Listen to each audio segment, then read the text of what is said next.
എല്ലാവർക്കും നമ്മുടെ പുതിയൊരു വീഡിയോയിലേക്ക് സ്വാഗതം. ഞാനിന്ന് ഒരു ഓണർഷിപ്പ് റിവ്യൂ ആയിട്ടാണ് വന്നിരിക്കുന്നത്. ഞാൻ ഒരു വർഷമായിട്ട് ഉപയോഗിച്ചുകൊണ്ടിരിക്കുന്ന Volkswagen Taigun 1 ലിറ്റർ ഓട്ടോമാറ്റിക്കിൻ്റെ വിശേഷങ്ങളാണ് നമ്മുടെ ഇന്നത്തെ വീഡിയോ. ഇത് ഏകദേശം ഞാൻ ഒരു വർഷമായിട്ട് ഉപയോഗിച്ചുകൊണ്ടിരിക്കുന്നു. ഏകദേശം 16,300 കിലോമീറ്ററാണ് ഓടിയിരിക്കുന്നത്. അപ്പോൾ അത് വെച്ചിട്ടുള്ള ആ കാലയളവിൽ എനിക്ക് അനുഭവപ്പെട്ട പോസിറ്റീവ്സും നെഗറ്റീവ്സും ഒക്കെയാണ് ഞാനിവിടെ ഷെയർ ചെയ്യാൻ ഉദ്ദേശിക്കുന്നത്.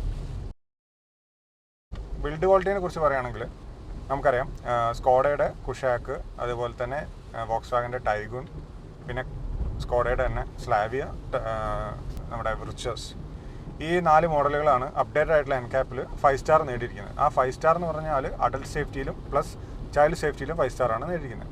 ഇതിൻ്റെ ബിൽഡ് ക്വാളിറ്റിയെ കുറിച്ച് പറയുകയാണെങ്കിൽ എടുത്തു പറയേണ്ട കാര്യമാണ് ഇതിൻ്റെ ഈ തട്ടുകൾ, ഡോറിൻ്റെ തട്ട്, ആ ബിൽഡ് ക്വാളിറ്റി മീൻസ് ആ ഒരു സ്ട്രക്ചറൽ സ്ട്രെങ്ത്ത്, നമ്മുടെ ബോണറ്റിൻ്റെ വെയിറ്റ്, കാരണം ഇതൊക്കെ വെച്ചിട്ടാണ് നമ്മൾ ഏകദേശം വണ്ടിയുടെ ബോഡിയൊക്കെ നമുക്ക് വിലയിരുത്തുക. അപ്പോൾ ആ ഒരു കേസ് പറയുകയാണെങ്കിൽ നല്ലൊരു ബിൽഡ് ക്വാളിറ്റി തന്നെ നമ്മുടെ ഈ വാഹനം എനിക്ക് തരുന്നുണ്ട്. പിന്നെ ഇതിൻ്റെ ഒരു ഡിസൈനിൻ്റെ ഒരു പ്രത്യേക എലമെൻറ്റ് പറയുകയാണെങ്കിൽ, വോക്സ്വാഗൻ്റെ വാഹനങ്ങൾ നമ്മൾ കേട്ടിട്ടുണ്ടാവും, അധികമായിട്ടുള്ള ഓവർ ഹാങ്ങുകളോ നമ്മുടെ പവർ ബൾജുകളൊന്നും ഉണ്ടാവില്ല. അപ്പോൾ അതുകൊണ്ടുള്ള ഒരു ഗുണം എന്താണെന്ന് വെച്ച് കഴിഞ്ഞാൽ, ഒരു SUV, ഒരു കോമ്പാക്ട് SUV എന്നുള്ള സെഗ്മെൻറ്റിലാണ് ഈ വണ്ടി ഉള്ളത്. അപ്പം ആ ഒരു SUV എന്നുള്ള സെഗ്മെൻറ്റിൽ അനാവശ്യമായിട്ടുള്ള മീൻസ് ഈ പവർ കാണിക്കാൻ വേണ്ടിയിട്ട്, അതായത് SUV ആണെന്ന് എടുത്ത് അറിയിക്കാൻ വേണ്ടിയിട്ട് ഇവരെന്ത് ചെയ്യുന്നത് വെച്ച് കഴിഞ്ഞാൽ, പല വാഹനങ്ങൾ, ഇപ്പോൾ നെക്സോണൊക്കെ ഉള്ള പോലെ വാഹനങ്ങൾക്ക് ഈ വീലാർസിൻ്റെ ഒക്കെ ഭയങ്കരമായിട്ട് ബൾജൊക്കെ ചെയ്തിരിക്കും ബോഡി. അപ്പോൾ എന്താ പ്രശ്നം എന്ന് വെച്ചാൽ, നമ്മൾ ചെറിയ നാരോ റോഡുകളിൽ കൂടെ 2 മതിലിൻ്റെ ഇടയിൽ കൂടെയൊക്കെ പോകുമ്പോൾ വണ്ടി ഉറയാൻ നല്ല ചാൻസ് ഉണ്ട്. കാരണം നമ്മുടെ റിയൽ വ്യൂ മിററിൽ നമുക്ക് ആ ഒരു പുറത്തേക്ക് നിൽക്കുന്ന പാർട്ട് നമുക്ക് കാണാൻ ഭയങ്കര ബുദ്ധിമുട്ടാണ്. പക്ഷേ ഈ ഒരു വാഹനത്തിൻ്റെ സ്ട്രക്ചർ, ഒരു ഷേപ്പ് വെച്ചിട്ട് നമ്മൾ ഈ മിററിൽ നമ്മൾ കാണുക ഇതിൻ്റെ ഡോർ ഹാൻഡിൽസ് ആണ്. ആ ഡോർ ഹാൻഡിൽസിൻ്റെ പുറത്തേക്ക് ശരിക്കും ഈ വാഹനത്തിന് ഒരു പാർട്ട് പോലും ഇല്ല, ഒരു ബോഡി പാർട്ട് പോലും ഇല്ല. അപ്പോൾ അതുകൊണ്ട് വളരെ എളുപ്പത്തിൽ നമുക്ക് ചെറിയ മതിലിൻ്റെ ഇടയിൽ കൂടെയൊക്കെ ഈ വാഹനം കൊണ്ടുനടക്കാൻ പറ്റും. ടൈഗണിൽ ശരിക്കും 2 എഞ്ചിൻ ഓപ്ഷൻസ് വരുന്നുണ്ട്. ഒരു 1 ലിറ്റർ എഞ്ചിനും പിന്നെ 1.5 ലിറ്റർ എഞ്ചിനും. ഈ 1 ലിറ്റർ എഞ്ചിൻ എന്ന് പറയുമ്പോൾ 999 cc, 115 PS പവറും ഒരു 178 Nm ടോർക്കും ഉള്ളൊരു ടർബോ പെട്രോൾ എഞ്ചിനാണ്. അതുപോലെ നമ്മുടെ 1.5 വരുന്നത് 1400 ചില്ലാൻ cc എഞ്ചിനും അതിലൊരു 150 PS പവറും 250 Nm ടോർക്കും ഉള്ളൊരു എഞ്ചിനാണ്. അതൊരു ടർബോ പെട്രോൾ എഞ്ചിനാണ്. അപ്പോൾ എൻ്റെ ഒരു അഭിപ്രായത്തിൽ നമ്മുടെ യൂസ്, നമ്മുടെ സിറ്റി യൂസും കുറച്ച് ഹൈവേ ഒക്കെ ആണെങ്കിൽ നമ്മൾ ശരിക്കും 1 ലിറ്ററാണ് നമുക്ക് ആപ്റ്റായിട്ടുള്ള കാറ്. കാരണം 1.5 അത്രയും പവറുള്ളൊരു എഞ്ചിന് നമ്മൾ സിറ്റിയിൽ എഫിഷ്യൻസി നമുക്ക് തീരെ തരില്ല. അതാണ് അതിൻ്റെ ഒരു ഡ്രോബാക്ക് ആയിട്ട് പറയുന്നത്. പക്ഷേ നല്ലൊരു എഞ്ചിനാണത്, പവർഫുൾ ആയിട്ടുള്ള എഞ്ചിനാണ്. ഇനി നമ്മുടെ 1 ലിറ്റർ, അതായത് ഞാൻ ഉപയോഗിച്ചുകൊണ്ടിരിക്കുന്ന 1 ലിറ്ററിൻ്റെ കേസിലേക്ക് വരുമ്പോൾ ഈ വണ്ടി ഒരു അണ്ടർ പവേർഡ് വണ്ടിയായിട്ടൊന്നും എനിക്കിതുവരെ ഫീൽ ചെയ്തിട്ടില്ല. കാരണം ഈ ഒരു എഞ്ചിൻ എന്ന് പറഞ്ഞാൽ വോക്സ്വാഗൻ ഉപയോഗിച്ച ആൾക്കാർക്ക്, അതായത് TSI എഞ്ചിനെ കുറിച്ചിട്ട് അറിയാമായിരിക്കും. അപ്പം അത്രയ്ക്ക് റിഫൈൻഡ് ആയിട്ടുള്ളൊരു എഞ്ചിനാണ് സംഭവം. 3 സിലിണ്ടർ എഞ്ചിനാണ്. ആകെ 999 cc പവറുള്ളൂ, മീൻസ് CC ഉള്ളൂ. എന്നാൽ പോലും ടർബോയുടെ ഒരു അഡിഷൻ എന്ന് പറഞ്ഞാൽ വല്ലാത്തൊരു സംഭവം തന്നെയാണ്. കാരണം നമുക്ക് ഈ ഒരു വണ്ടിയുടെ എഞ്ചിൻ്റെ കപ്പാസിറ്റി ഇത്രയാണെന്ന് നമ്മൾ ഓർക്കാതെയാണ് ഈ വണ്ടി ഓടിക്കുന്നത് വെച്ച് കഴിഞ്ഞാൽ ഒരിക്കലും അയാൾക്ക് മനസ്സിലാവില്ല ഈ പർട്ടിക്കുലർ എഞ്ചിനും ഒരു 1 ലിറ്റർ എഞ്ചിനാണ്. കാരണം അത്രയ്ക്ക് നല്ലൊരു റിഫൈൻഡ് ആയിട്ടുള്ള എഞ്ചിനാണ്. ഇതിൻ്റെ ഗിയർ ബോക്സ് എന്ന് പറയുന്നത് ഒരു 6 സ്പീഡ് ഓട്ടോമാറ്റിക്കാണ്, അത് ടോർക്ക് കൺവെർട്ടർ ഓട്ടോമാറ്റിക്കാണ്. അപ്പോൾ അതുകൊണ്ട് തന്നെ തീരെ നമ്മൾ ഗിയർ ചേഞ്ച് ചെയ്യുമ്പോൾ നമ്മൾ അറിയ പോലുമില്ല. ലാഗും നമ്മൾ തീരെ ഫീൽ ചെയ്യില്ല. കാരണം എൻ്റെ കേസിൽ ഞാൻ ലാഗൊന്നും എനിക്ക് അത്രത്തോളം ഫീൽ ചെയ്തിട്ടില്ല. മീൻസ് ലാഗ് ഇല്ല എന്ന് പറയാം. ഞാൻ എപ്പോഴും ഇത് ലോങ് ഡ്രൈവ് ഒക്കെ പോകാറുണ്ട്, സിറ്റി ഡ്രൈവ് യൂസ് ചെയ്യാറുണ്ട്. എനിക്ക് അങ്ങനെ ഒരു ലാഗായിട്ട് തോന്നിയിട്ടില്ല. കാരണം ഞാൻ മുമ്പ് ഉപയോഗിച്ചുകൊണ്ടിരുന്ന ഒരു ടർബോ പെട്രോൾ എഞ്ചിൻ എന്ന് പറഞ്ഞാൽ 1.2 ടാറ്റയുടെ ആയിരുന്നു, ഒരു നെക്സോൺ ആയിരുന്നു.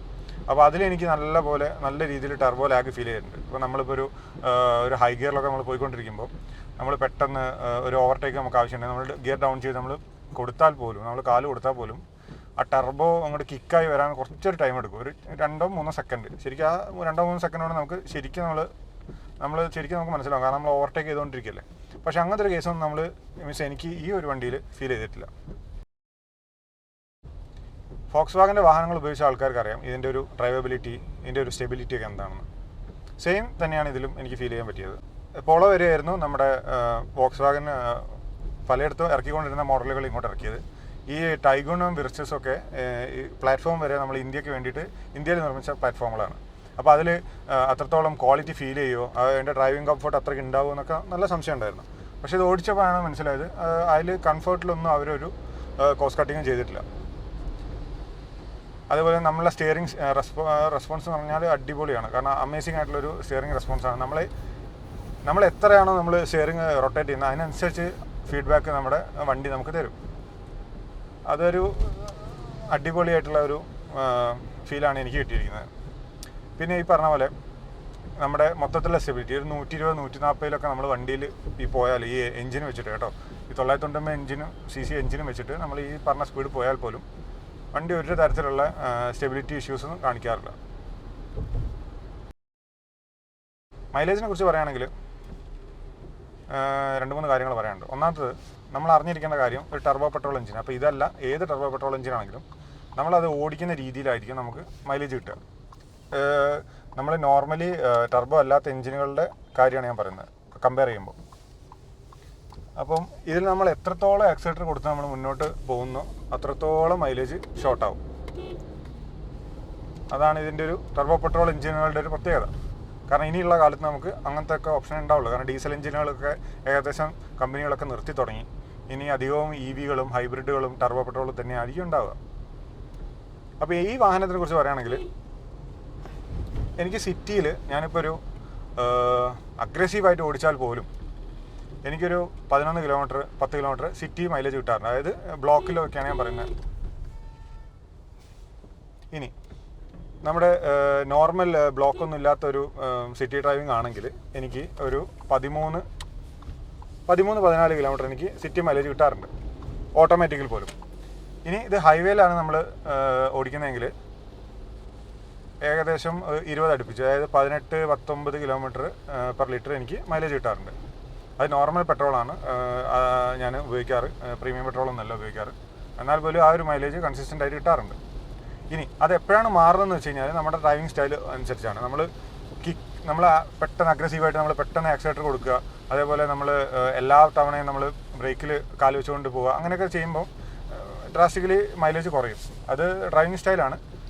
നമ്മൾ ഡീസൻ്റായിട്ട് ഡ്രൈവ് ചെയ്താൽ നമുക്ക് ഈ പറഞ്ഞ ഫിഗേഴ്സൊക്കെ ഈസിലി നമുക്ക് അച്ചീവബിളാണ്. അപ്പോൾ സ്പേസിനെ കുറിച്ച് പറയുകയാണെങ്കിൽ എടുത്തു പറയേണ്ട ആദ്യത്തെ കാര്യം ഇതിൻ്റെ ലെഗ് റൂമാണ്. ഇത് 4 മീറ്ററിൽ കൂടുതലുള്ളൊരു വാഹനമാണ് ലെങ്ത്തിൽ. അതുപോലെ തന്നെ ആ ഒരു അഡ്വാൻറ്റേജ് നമ്മുടെ ഉള്ളിലും ഇൻറ്റീരിയറിലും നമുക്ക് അനുഭവിക്കാൻ പറ്റും. മെയിനായിട്ട് നമ്മുടെ ബാക്കിലുള്ള, അതായത് ഞാനൊരു 6 അടിക്ക് മുകളിൽ ഹൈറ്റുള്ള ഒരാളാണ്. അപ്പം ഈ ബാക്കിലുള്ള ആൾക്കാർക്ക് ഒരിക്കലും ഞാൻ എത്ര സീറ്റ് പുറകോട്ടിട്ടാൽ പോലും അവരുടെ കാല് ഫ്രണ്ട് സീറ്റുമായിട്ട് തട്ടില്ല. കാരണം അത്രയ്ക്ക് ലെഗ് റൂം പുറകിലുണ്ട്. ഈ ഒരു വണ്ടിയുടെ നീളം മാക്സിമം അവർ യൂട്ടിലൈസ് ചെയ്തിട്ടുണ്ട് അതിന് വേണ്ടിയിട്ട്. ഇനി അടുത്തൊരു കാര്യം പറയുകയാണെങ്കിൽ ഇതിൻ്റെ വീതി. പുറമേ നിന്ന് കാണുമ്പോൾ ശരിക്കും അത്ര വീതി ഇല്ലാത്തൊരു വണ്ടി പോലെ തോന്നുമെങ്കിലും അത്യാവശ്യം ഒരു 5 പേർക്ക് ഇരിക്കുന്ന ഒരു വണ്ടി തന്നെയാണ്. അതായത് ബാക്കിൽ 3 പേർക്ക് സുഖമായിട്ട് യാത്ര ചെയ്യാൻ പറ്റും. നല്ല തടിച്ച ആൾക്കാരൊക്കെ ആണെങ്കിൽ പറ്റില്ല, എന്നാലും നോർമൽ രീതിയിലുള്ള ശരീരപ്രകൃതിയുള്ള ആൾക്കാരൊക്കെ ആണെങ്കിൽ സുഖമായിട്ട് യാത്ര ചെയ്യാൻ പറ്റും. ഇനി ഫ്രണ്ടിലെ കാര്യവും ബാക്കിലെ കാര്യവും പറയുമ്പോൾ, സ്പേസിൻ്റെ കാര്യം പറയുമ്പോൾ നമ്മൾ എടുത്തു പറയേണ്ട ഒരു കാര്യമാണ് ഇവരുടെ ഡോറിൻ്റെ പാഡിൻ്റെ ഡിസൈൻ. ഭയങ്കര കംഫർട്ടായിട്ടുള്ള ഒരു പൊസിഷനിലാണ് ഇവരുടെ ഹാൻഡിലൊക്കെ ഫിറ്റ് ചെയ്തിരിക്കുന്നത്. അതുപോലെ തന്നെ ഈ ഡോറിൻ്റെ പാഡുകളൊക്കെ എന്ന് പറഞ്ഞാൽ ഒരു ചെരിച്ച് വല്ല വീതിയിലല്ലാതെ നല്ല രസത്തിലാണ്, അതിങ്ങനെ കർവായിട്ടാണ് ഡിസൈൻ ചെയ്തിരിക്കുന്നത്. അപ്പോൾ അതുകൊണ്ട് എന്താ വെച്ച് കഴിഞ്ഞാൽ നമ്മൾ കൺജസ്റ്റഡ് ആയിട്ടുള്ള ഫീലിങ്ങോ അല്ലെങ്കിൽ നമ്മുടെ കുറച്ച് ഒരു ലോങ് റൂട്ട് നമ്മൾ സഞ്ചരിച്ചിട്ട് നമുക്ക് ഒരു കാലൊക്കെ ഒന്ന് റെസ്റ്റ് ചെയ്യണം തോന്നിക്കഴിഞ്ഞാലും ബുദ്ധിമുട്ടില്ലാത്ത രീതിയിൽ നമുക്ക് ഇതിലിരിക്കാൻ പറ്റും. പിന്നെ ബൂട്ട് സ്പേസിനെ കുറിച്ച് പറയുകയാണെങ്കിൽ അത്യാവശ്യം നല്ല രീതിയിലുള്ള ബൂട്ട് സ്പേസും ഉണ്ട്. ഒരു 3-4 ബാഗ് കൊള്ളാനുള്ള തരത്തിലുള്ളത് ബൂട്ട് സ്പേസ് ഈ വാഹനത്തിൽ അവൈലബിൾ ആണ്.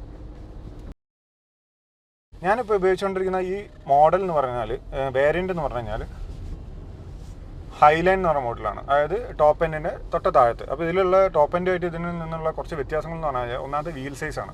ടോപ്പ് എൻഡിൽ വരുന്നത് 17 ഇഞ്ച് വീലാണെങ്കിൽ ഇത് 16 ഇഞ്ച് വീലാണ്. പക്ഷേ അതൊരിക്കലും ഒരു കമ്പാരിസനായിട്ട് എനിക്ക് തോന്നിയിട്ടില്ല, വലിയൊരു പ്രശ്നമായിട്ട് എനിക്ക് തോന്നിയിട്ടില്ല. കാരണം ഈ ബോഡി ടു ടയർ റേഷ്യോ ഒക്കെ ഏകദേശം നമുക്ക് കാണുമ്പോൾ അപ്പീലിംഗ് ആണ്. ഒരു ചെറിയ ടയറുള്ള പോലും നല്ല ഈ വാഹനത്തിന് പറ്റിയൊരു ടയർ സൈസ് തന്നെയാണ് ഈ 16 ഇഞ്ചും. ഇനി അടുത്തൊരു ടോപ്പ് എൻഡുമായിട്ട് ഇതിനൊരു കുറവുള്ളതെന്ന് വെച്ചാൽ സൺറൂഫാണ്. അപ്പോൾ ഇന്ത്യയിലൊരു കാലാവസ്ഥയും പിന്നെ എൻ്റെ ഒരു യൂസബിലിറ്റിയും വെച്ചിട്ട് എനിക്ക് സൺറൂഫ് വലിയ താല്പര്യമില്ലാത്തൊരു ഫീച്ചറാണ്. പിന്നെ ഈ ഒരു മോഡലിൽ തന്നെ നമുക്ക് അത്യാവശ്യം എല്ലാ ഫീച്ചേഴ്സും ഉണ്ട്. Stability, ESC, air bag, 2 air bag ഉണ്ട്. അതുപോലെ ഇൻഫോർടൈൻമെൻറ്റ് സിസ്റ്റം ഉണ്ട്. അത് ആപ്പിൾ കാർപ്ലേയും ആൻഡ്രോയിഡ് ഓട്ടോയൊക്കെ വയർലെസ് ആയിട്ട് നമുക്ക് കണക്ട് ചെയ്യാൻ പറ്റും. പിന്നെ നമ്മുടെ ക്രൂസ് കൺട്രോൾ ഉണ്ട്, അതുപോലെ സ്റ്റിയറിംഗ് മൗണ്ടഡ് കൺട്രോൾസ് ഉണ്ട്, റിവേഴ്സ് ക്യാമറ ഉണ്ട്, റിവേഴ്സ് സെൻസേഴ്സ് ഉണ്ട്, ഓട്ടോമാറ്റിക് ആയിട്ടുള്ള മിറർ അഡ്ജസ്റ്റ്മെൻ്റ് ഉണ്ട്. അപ്പോൾ ഇങ്ങനത്തെ കാര്യങ്ങളൊക്കെ ഇതിൽ ഈ ഒരു മോഡലിൽ തന്നെ ഉണ്ട്. ഇൻഫോർടൈൻമെൻറ്റിൻ്റെ കാര്യം പറയുകയാണെങ്കിൽ നല്ല റെസ്പോൺസീവ് ആയിട്ടുള്ള നല്ല ക്വാളിറ്റി ഉള്ളൊരു സ്ക്രീൻ തന്നെയാണ്. അപ്പം ഇതിൻ്റെ ഒരു ഗുണം എന്താ വെച്ചാൽ നമ്മൾ ആപ്പിൾ കാർപ്ലേയും ആൻഡ്രോയിഡ് ഓട്ടോയൊക്കെ വയർലെസ് ആയിട്ട് കണക്ട് ചെയ്യാൻ പറ്റും. പോരാതെ നമുക്കിതിൽ വയർലെസ് ചാർജറും ഉണ്ട്. അതൊക്കെ നല്ല റെസ്പോൺസീവ് ആയിട്ടുള്ള സ്ക്രീനാണ്. അതേപോലെ റിവേഴ്സ് ക്യാമറേൻ്റെ ക്യാമറ ക്വാളിറ്റി വലിയ ക്ലാരിറ്റി ഉള്ള ക്യാമറ അല്ലെങ്കിൽ പോലും ആവറേജ് എബവ് ആവറേജ് ആണ്. വലിയ ക്ലാരിറ്റി ഒന്നും പറയാൻ പറ്റില്ല. പക്ഷേ ലോ ലൈറ്റിങ്ങിലൊക്കെ വളരെ ഒരു ബിലോ ആവറേജ് ആണ് പെർഫോമൻസ് എങ്കിലും നോർമൽ സിനാരിയോസിലൊക്കെ നല്ലൊരു ക്യാമറ, നല്ലൊരു സ്ക്രീനും ഉണ്ട്. പിന്നെ എല്ലാവരും ചോദിക്കുന്നൊരു കാര്യമാണ് എന്തെങ്കിലും ഇഷ്യൂസ് ഫേസ് ചെയ്തിട്ടുണ്ടോയെന്ന്. ഇഷ്യൂസ് ഫേസ് ചെയ്തതെന്ന് പറഞ്ഞു കഴിഞ്ഞാൽ എനിക്ക് 1-2 ഇഷ്യൂസ് ഫേസ് ചെയ്തിരുന്നു. അതിൽ ഫസ്റ്റ് ഇഷ്യൂ എന്ന് പറഞ്ഞു കഴിഞ്ഞാൽ പവർ വിൻഡോൻ്റെ ഒരു ഇഷ്യൂ ആയിരുന്നു. ഇത് വാങ്ങി ഒരു മാസത്തിൻ്റെ ഉള്ളിൽ തന്നെ ഈ പവർ വിൻഡോ മീൻസ് ചെറിയ ടൈമിൽ ചില ടൈമിൽ പവർ വിൻഡോ പെട്ടെന്ന് ഓട്ടോ ഡൗൺ ഉണ്ട് ഇതിന്. പക്ഷേ ഇത് ഓട്ടോ ഡൗൺ ആവില്ല, വൺ ടച്ച് ഓട്ടോ ഡൗൺ ആവാറില്ലായിരുന്നു. അത് വലിയൊരു ഇഷ്യൂ ഒന്നല്ല മീൻസ്. അപ്പോൾ അത് കാണിച്ചപ്പം അത് അവർ സർവീസ് സെൻറ്ററിൽ തന്നെ അത് പെട്ടെന്ന് തന്നെ റെക്ടിഫൈ ചെയ്തിട്ട് ഫിക്സ് ചെയ്ത് തന്നിട്ടുണ്ട്. പിന്നെ എനിക്ക് ഫീൽ ചെയ്തൊരു ഇഷ്യൂ എന്ന് പറയുന്നത് ലൈറ്റിൻ്റെ ആണ്. അത് ലൈറ്റിൻ്റെ എന്ന് പറഞ്ഞു കഴിഞ്ഞാൽ ഈ ഒരു മോഡലിൽ വരുന്നത് ഹാലോജൻ ബൾബാണ്. അതിൽ നല്ല രീതിയിലുള്ളൊരു ലൈറ്റൊന്നും ഇല്ലായിരുന്നു. ഒരു യെല്ലോ ലൈറ്റാണ്. അത് തീരെ ഒരു ത്രോ ഇല്ലാത്തൊരു ബൾബായിരുന്നു. അത് ഞാൻ മാറ്റിയിട്ട് LED ആക്കിയിട്ടുണ്ട്. അത്രത്തോളം എനിക്ക് ഫീൽ ചെയ്തിട്ടുള്ളൂ. പിന്നെ പലരും AC-ൻ്റെ ഇഷ്യൂ ഒക്കെ പറയുന്നുണ്ട്. 1 ലിറ്റർ എഞ്ചിനാണ്, AC-യുടെ കംപ്രസർ അത് വലിക്കില്ല എന്നൊക്കെ പറയുന്നുണ്ടായിരുന്നു. പക്ഷേ എനിക്ക് അങ്ങനത്തെ ഇഷ്യൂസ് ഒന്നും വന്നിട്ടില്ല. സർവീസിനെ കുറിച്ച് പറയുകയാണെങ്കിൽ 2-3 കാര്യങ്ങളുണ്ട്. നമുക്ക് എപ്പോഴും ഒരു വോക്സ്വാഗൻ അല്ലെങ്കിൽ അങ്ങനത്തെ ഒരു സ്കോഡ എന്നൊക്കെ പറഞ്ഞൊരു ബ്രാൻഡിലേക്ക് പോകുന്നതിന് ആൾക്കാരെ പിടിച്ചു വലിക്കുന്ന ഒരു കാര്യമാണ് ഇതിൻ്റെ ഒരു മെയിൻ്റെനൻസ് കോസ്റ്റ് എന്ന് പറയുന്നത്. ശരിക്കും ആ ഒരു മെയിൻ്റെനൻസ് കോസ്റ്റിൻ്റെ ഇഷ്യൂ കൺസേൺ എനിക്കും ഉണ്ടായിരുന്നു. അപ്പം ഞാൻ അതുകൊണ്ടാണ് ജർമ്മൻ കാറിലേക്കൊന്നും പോകാത്തത്. കാരണം നമ്മളെ ബഡ്ജറ്റ് വെച്ചിട്ട് നമ്മളൊരു വണ്ടി വാങ്ങിയിട്ട് പിന്നെയുള്ള നമ്മുടെ കാശ് മുഴുവൻ നമ്മൾ സർവീസിനും മെയിൻ്റെനൻസിനും വേണ്ടി ചിലവാക്കുമ്പോൾ കിട്ടുന്നൊരു പ്രശ്നമുണ്ടല്ലോ. അപ്പോൾ ഇതിനൊരു പ്രത്യേകത എന്താ വെച്ച് കഴിഞ്ഞാൽ ഈ വാഹനങ്ങൾക്ക് 4 കൊല്ലത്തേക്ക് വാറണ്ടി കമ്പനി തന്നെ കൊടുക്കുന്നുണ്ട്, എക്സ്റ്റൻഡ് അല്ലാതെ തന്നെ ഡിഫോൾട്ടായിട്ട്.